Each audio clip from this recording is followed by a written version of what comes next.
কাল যাচ্ছি বাবার বাসায়। আর আজকে জামাইকে যদি একটু স্পেশাল কোনো খাবার নাই রান্না করে খাওয়ালাম, তাহলে নিজেরও আফসোস হবে, জামাইয়েরও আফসোস হবে। জামাইয়ের আফসোস হবে কতদিন বউয়ের হাতে রান্না খাই না, ভালো ভালো রান্না। আর আমার আফসোস হবে জামাইকে ছাড়া আমি কত ভালো ভালো খাবার খাচ্ছি। এই জন্যই ভাবলাম আজকে স্পেশাল কিছু রান্না করে দিয়ে তাকে কালকে আমি রওনা দিব। আসসালামু আলাইকুম, কেমন আছেন সবাই? আশা করছি সবাই অনেক ভালো আছেন। আপনাদের দোয়ায় ও আল্লাহর রহমতে আমরাও আছি, সুস্থ আছি। কালকে চলে যাব বাবার বাসায়। আপনাদের ভাইয়া যেহেতু কিছুদিন আমার সাথে থাকতে পারবে না, সে তার কিছু কাজের জন্য বগুড়ায় চলে যাবে। তাই ভাবলাম যে আমি একা একা তাকে ছাড়া কিভাবে থাকবো, তাই নিজের বাবার বাসায়ও যাই, একটু ঘুরেও আসা হবে, সবার সাথে একটু থাকাও হবে, আনন্দও করা হবে। আর মেহেরিমাও অনেকদিন ধরে মন খারাপ করছিল তার নানুর বাসার জন্য, তো ভাবলাম কিছুদিনের জন্য চলে যাই পাশে। তা আজকে আমি মুরগির মাংসর বিরিয়ানি রান্না করব বলে মুরগির মাংসটা ভালোভাবে কেটে নিয়ে ধুয়ে পরিষ্কার করে রেখে দিয়েছি। আর আমি প্রথমে আপনারা দেখতে পাচ্ছেন যে একটা রাঁধুনি বিরিয়ানি মশলা নিয়ে নিছি। আর তার সাথে ছিল কিছু বাদামের পেস্ট আর টক দইয়ের পেস্ট, যেটা আমি আগে থেকে করে ফ্রিজ আপ করে রাখছিলাম। ওটাকে বের করে জাস্ট ওটার সাথে মিক্সড আপ করে দিছি।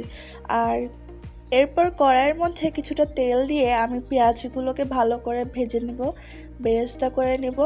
আর বেরেস্তা করতে করতে ভাবলাম যে এইখানে আমি কিছু চাল নিয়ে আগে থেকে ধুয়ে রেখে দিই। আমি এখানে প্রায় 1.5 মগের মতো চাল নিয়েছি, যেটা প্রায় হাফ কেজির একটু বেশি ছিল।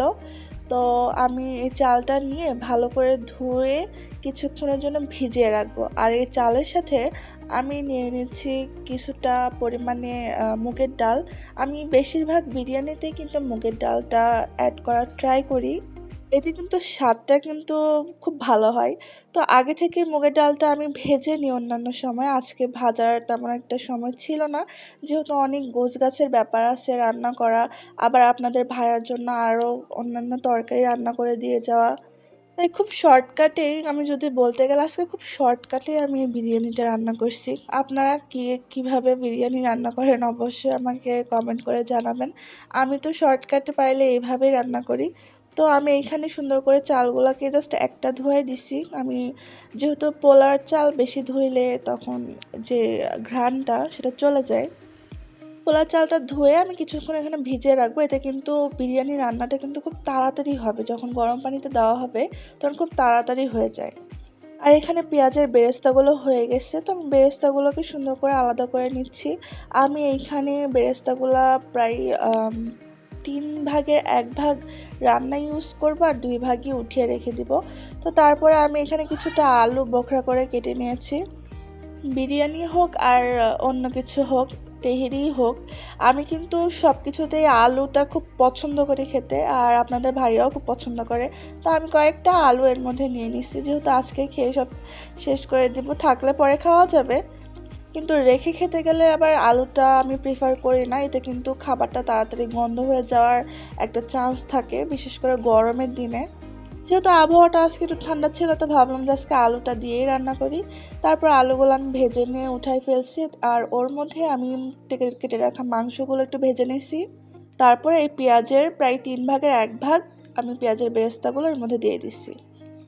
আর আপনারা নিশ্চয়ই দেখছেন প্রথমে আমি যে পেস্টটা করে রাখছিলাম ওইটার মধ্যে আমি আরও কিছু 1 টেবিল চামচ পরিমাণে আদা বাটা আর 1 টেবিল চামচ পরিমাণে রসুন বাটা অ্যাড করে দিয়েছিলাম। পরিমাণ মতো লবণ আর একটু টমেটো কেচাপ দিয়ে দিচ্ছি, এটাতে কিন্তু টেস্টটা আরও বেশি আসে। আমি কিন্তু প্রত্যেকটা খাবারেই বলতে গেলে প্রায় মাংস তরকারিতেই কিন্তু আমি টমেটো কেচাপ দেওয়ার ট্রাই করি, এতে কিন্তু গ্রেভিটা খাইতে খুব একটা অস্থির লাগে। তো বিরিয়ানিটা একটু ঝাল মিষ্টি এরকম টাইপেরই আমার বেশি পছন্দ।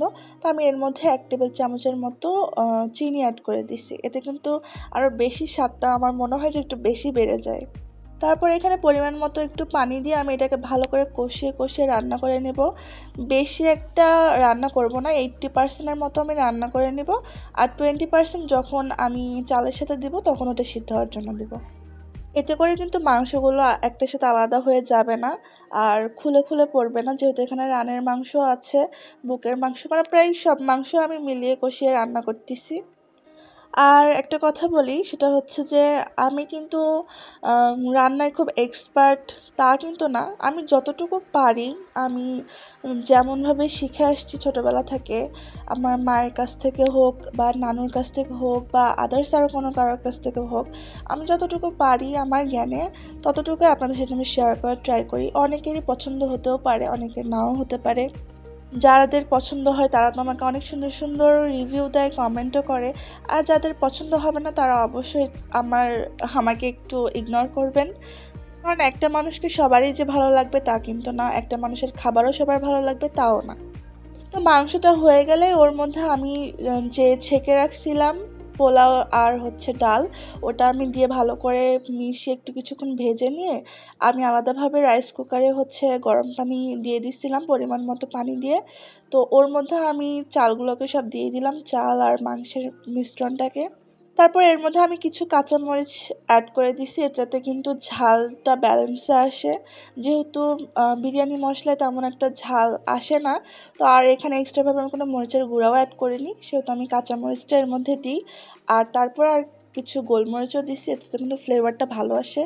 আর যখন একটু হয়ে হয়ে আসবে, প্রায় পানিটা একটু কমে আসবে, তখন আমি বেরেস্তাগুলো দিয়ে ভালোভাবে নেড়ে কিছুক্ষণের জন্য এটা দমে রেখে দেবো। প্রায় আধা ঘন্টার মতো আমি এটা দমে রেখে দেবো। দমে রাখলে চালগুলো কিন্তু অনেক সুন্দরভাবে সেদ্ধ হয়ে যায়। আর এই পর্যায়ে আমি চুলাটা একদম অফ করে দিছি। আর এই তো দেখতেই পাচ্ছেন কতটা কিন্তু ঝরঝরে হয়েছে আমার বিরিয়ানিটা। আমি যতবার বিরিয়ানি রান্না করছি আলহামদুলিল্লাহ মাশাল্লাহ খুবই সুন্দর হয়েছে। আর খেয়ে সবাই অনেক বেশি প্রশংসা করে আমার বিরিয়ানি। আসলে বলতে গেলে আমার বাসায় সবচেয়ে ফেমাস আমার বিরিয়ানি আর আমার চাপড়ি। আর স্যান্ডউইচের কথা আর কী বা বলবো, স্যান্ডউইচ তো মনে হয় যে আমি যদি এদেরকে দিনে 3 বেলায় বানিয়ে দিই ওরা 3 বেলায় খাইতে পারবে, এরকম টেস্টি হয় আমার স্যান্ডউইচ। তো দেখতেই পাচ্ছেন আমার বিরিয়ানি রান্না শেষ। তো কেমন লাগলো অবশ্যই কমেন্ট করে জানাবেন। আজকের ভিডিও এই পর্যন্ত। সবাই ভালো থাকবেন, আমাদের জন্য দোয়া করবেন, আর অবশ্যই রিভিউ দিতে ভুলবেন না। আল্লাহ হাফেজ।